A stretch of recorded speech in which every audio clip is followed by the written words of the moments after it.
The Emirates Lions have been dealt a significant blow ahead of a crucial stretch of fixtures after flanker Ruan Venter was handed a 4-match suspension following his red card in last weekend's thrilling United Rugby Championship encounter against the Hollywood Bets Sharks.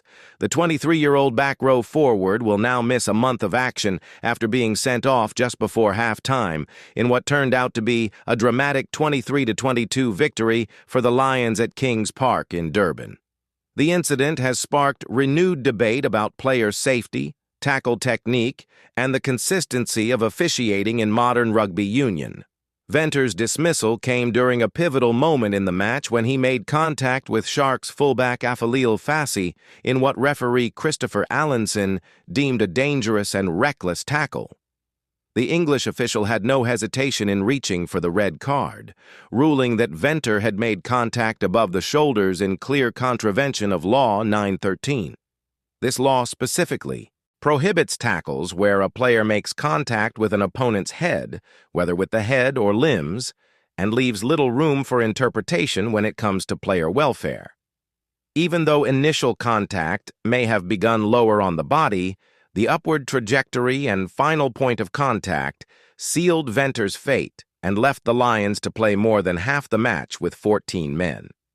What makes this situation particularly concerning for both Venter and the Lions is that this marks the second red card of the young flanker's professional career.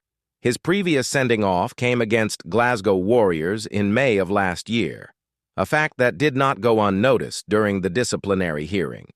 While repeat offenses don't automatically result in longer bans, they do form part of the player's disciplinary record and can influence how panels view both the severity of incidents and a player's overall approach to the laws of the game. The judicial process took this history into account when determining the appropriate sanction. The disciplinary hearing was presided over by Judicial Officer Rian Williams, who carefully reviewed all available evidence, including multiple camera angles, referee communications, and testimony from both Venter and Lions representatives. The initial assessment placed the offense at the mid-range level of seriousness, which carries an entry point of 6 weeks suspension. This reflects the fact that while the tackle was dangerous and made illegal contact, it was not deemed to be at the highest level of severity that might involve deliberate foul play or extreme recklessness. The mid-range categorization suggests that while Venter's technique was poor and the outcome dangerous, there was no malicious intent behind the action. However, the final ban was reduced from 6 weeks to 4 matches after Venter demonstrated what the panel described as genuine remorse and full acceptance of responsibility. During the hearing, the young Springbok did not attempt to make excuses or deflect blame for his actions. Instead, he acknowledged that his tackle technique had been poor, expressed regret for both endangering an opponent and letting down his teammates, and showed a clear understanding of why such tackles have no place in the modern game. This cooperative approach, combined with his conduct during the proceedings and an otherwise clean disciplinary record aside from the previous red card, convinced the panel that a 2-week reduction was appropriate. The reduction in ban length from 6 weeks to 4 matches might seem significant, but it's important to understand how rugby suspensions actually work. Unlike some sports where bans are measured purely in weeks, rugby takes into account the specific matches a player would reasonably be expected to participate in during that period. For Venter, the 4-match ban means he will miss 2 crucial EPCR Challenge Cup fixtures against Lyon and Perpignan, as well as 2 important United Rugby Championship matches against the Ospreys and the Vodacom Bulls. Each of these games represents a significant loss for a Lions squad that has been working hard to establish consistency across multiple competitions. The timing of this suspension could hardly be worse for the Johannesburg-based franchise. The Lions are entering a critical phase of their season where they need to build momentum in both domestic and European competition. Their Challenge Cup campaign requires strong performances to advance through the knockout stages, while their URC form has been inconsistent and needs improvement if they harbor ambitions of reaching the playoffs. Venter's absence removes a key component from their back row options just when they need all their best players available. Venter's importance to the Lions cannot be overstated. Since breaking into the first team, the 23-year-old has established himself as one of the most dynamic and physical loose forwards in South African rugby. His defensive work rate is exceptional, regularly topping tackle counts and providing the kind of aggression and intensity that modern flankers must bring to every contest. In attack, he has shown an impressive ability to carry the ball into contact, make ground in tight spaces, and support attacking plays with intelligent running lines. Perhaps most impressively, he has developed a reputation as a try-scoring threat, using his power and timing to finish off attacking moves near the try line. His single cap for the Springboks demonstrates that national team coaches have recognized his potential, even if he has not yet cemented a regular place in the green and gold jersey. That cap came during a period when South African rugby was looking to expand its depth in the back row, and Venter's selection suggested that he was very much on the radar of the national coaching staff. This suspension, particularly given that it follows another red card last year, may cause some concern about his discipline and could potentially impact his future Springbok prospects if he does not learn from these incidents. The tackle technique issues highlighted by this red card are not unique to Venter, but reflect a broader challenge facing rugby players at all levels. The game has become faster, more physical, and more collision-based than ever before. Players are bigger, stronger, and more athletic, which means that when tackles go wrong, they can go catastrophically wrong. World Rugby and national unions have responded by tightening the laws around contact with the head and high tackles, placing the onus firmly on the tackler to ensure they get their technique right. This approach prioritizes player welfare and aims to reduce the incidence of concussions and other serious head injuries that have plagued the sport.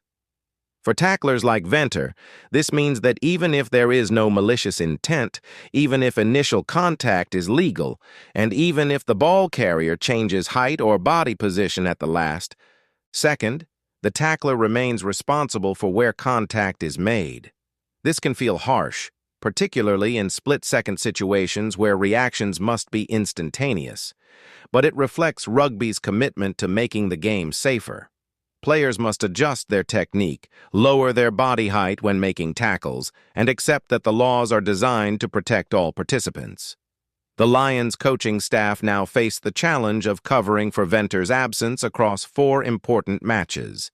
Their back row stocks will be tested as they seek to maintain the physicality and defensive intensity that Venter brings.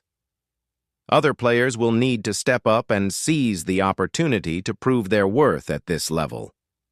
For some younger or fringe players, this could represent a chance to establish themselves in the matchday squad and potentially claim a regular starting position if they perform well during this period.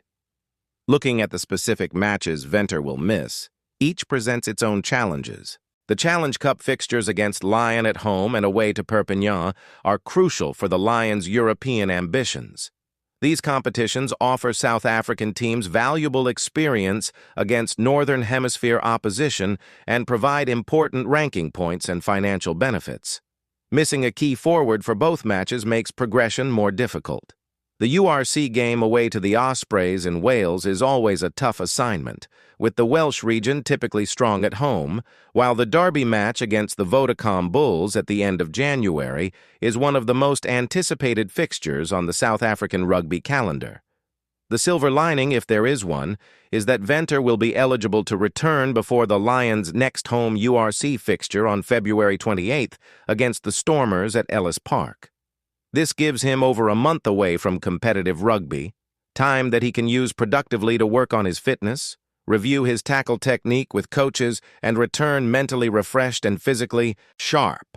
The extended break might also help ensure that when he does return, he is fully prepared to make an immediate impact without the accumulated fatigue that comes from playing week after week.